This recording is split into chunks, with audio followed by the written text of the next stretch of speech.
Tree River looks like nothing that I've ever seen. It's another world up there.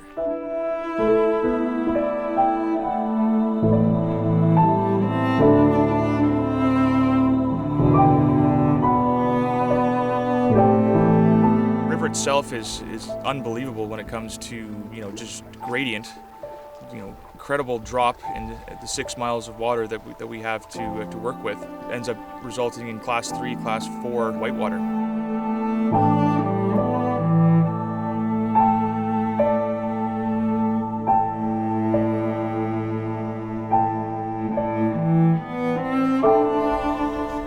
Being a manager at the Tree River is a tough job, but I think being a manager at any fishing camp is a tough job.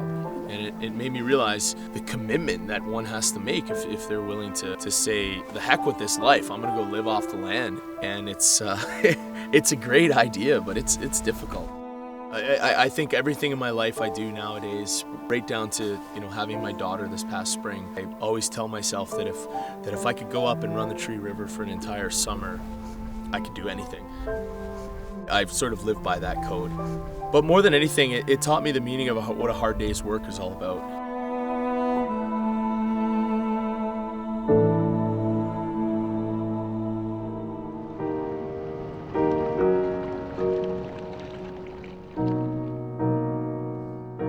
The char are really unique.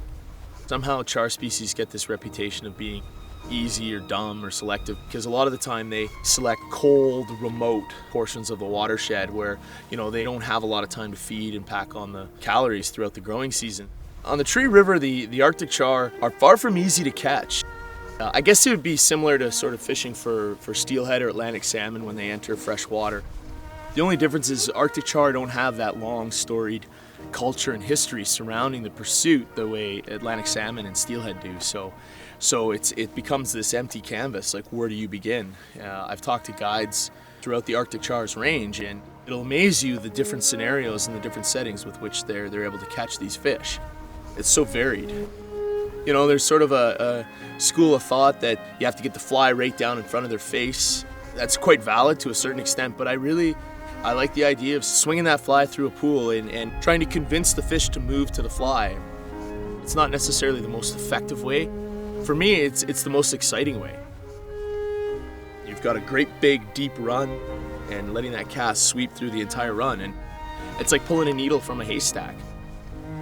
You've got this tiny little insignificant fly drifting through a run, and you're somehow managing to convince that fish to move up out of its lie and come chase that fly down, and to me that's sort of the ultimate. You've broken their code, so to speak.